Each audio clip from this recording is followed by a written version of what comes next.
Aston Martin has just released the Vantage Roadster, and in this video we're going to talk about the design. I'm going to let you know my thoughts of it and also make a tiny little tweak to the rear end and also let you know what the Vantage Roadster has in common with the Riva motorboats.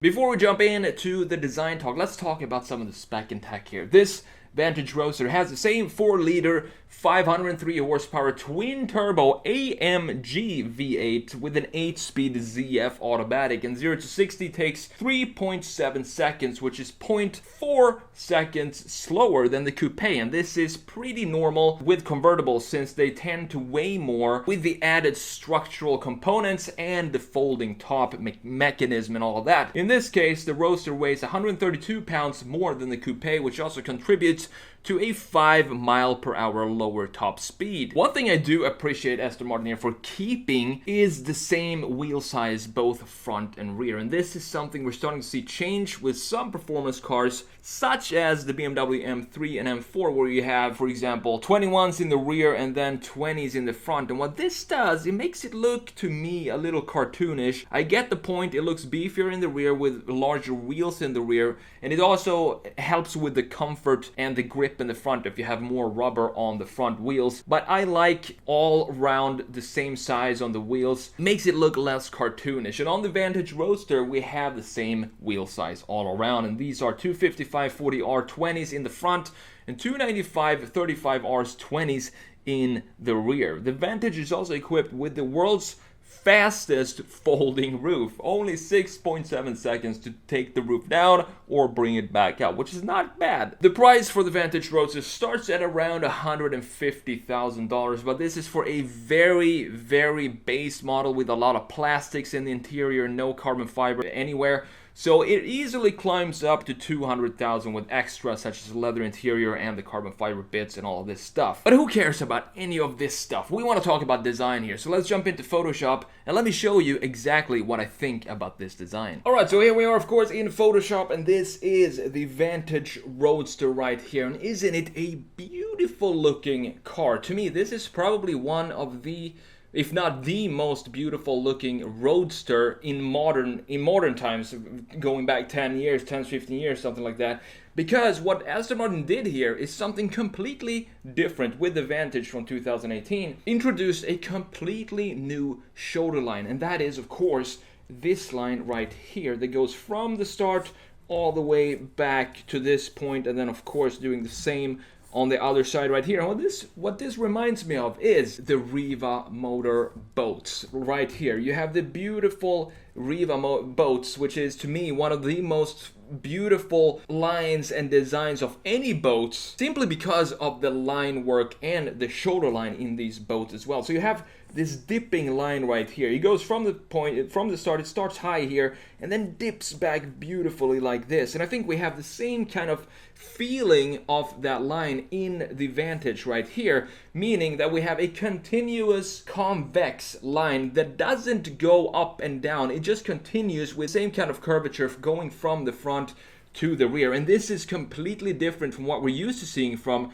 especially front engine GT cars, and more so Aston Martin in general. This is the Vanquish from 2017, and here you can see that you have the traditional shoulder line of a beefy rear-wheel drive front engine GT, where you have this hump going over the rear axle, and then that line continues into the shoulder line like this. So you have this additional curvature here that is typical for Aston Martin and front engine sports cars in general, but they kind of took that away and went with an even simpler approach. And to me, this is just amazing how Aston Martin could come up with something that is more elegant than the Vanquish and the DB7 and the old DBS, which to me is one of the most beautiful cars of all time. And I couldn't figure out how are they gonna take it from here and try to make it even more elegant and beautiful. But in my opinion, they definitely did with the Vantage and of course the Roadster as well, especially when it's open top like this. It feels even more like a Riva boat down there. So have a look at it from this view where you can see this line more clearly. And another thing I want to touch on here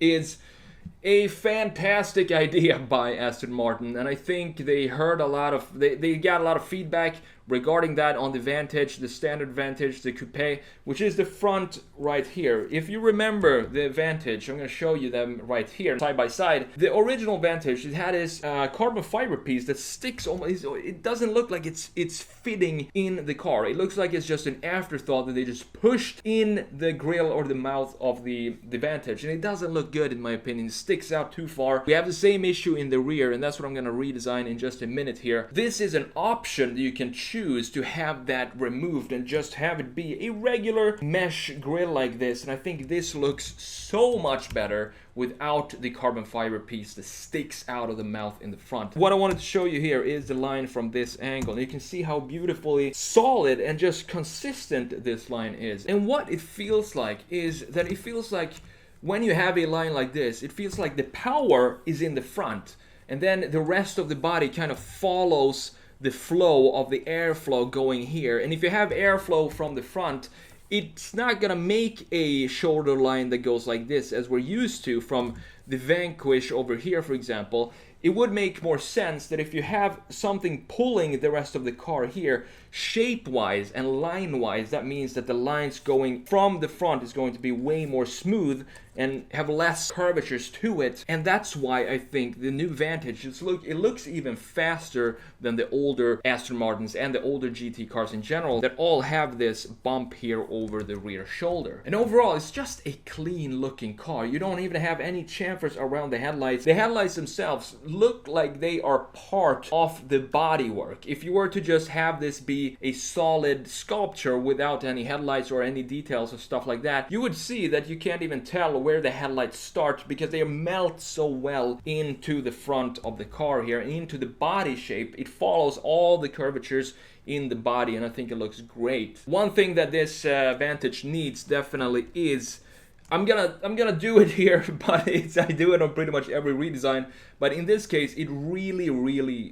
benefits from it, and that is bigger wheels. We just need to have wheels that fill out the wheel arches on this car, and that's gonna make it look so much better. I know there is a guy on Instagram, he has a white Vantage, sorry, and he has these multi-spoke wheels, and he really fills out the wheel houses of his car, and it just looks so good when you have it on this car specifically. Just look at that. It's a tiny change, but I think just having massive wheels on the Vantage, it really makes a big difference here. As you can see, this is before, and then you have after right there. I wouldn't have them in black. I would probably have them, I wouldn't have the car in blue either. I would probably have some silver and some very traditional looking gunmetal styling on the wheels. To me, that's just my opinion. I like to have it classy, especially when it comes to Aston Martins. And instead of having focus on the color, I want to, when I see the car, I want to focus on the shape. So having a more natural shape, natural color would help me do that when I see the car. So what I'm gonna do now is talk about the rear right here. So what we need to do here is I want to change just a tiny little detail here of the car.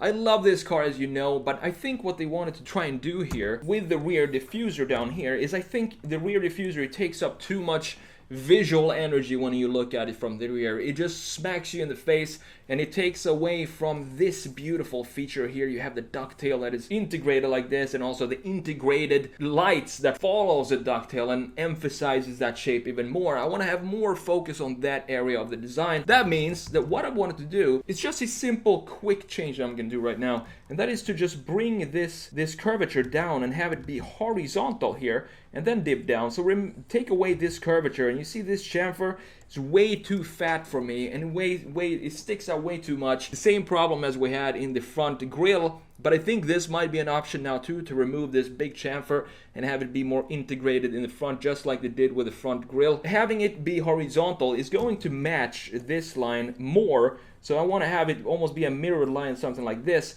and remove the curvature here, and that's what I'm gonna do right now.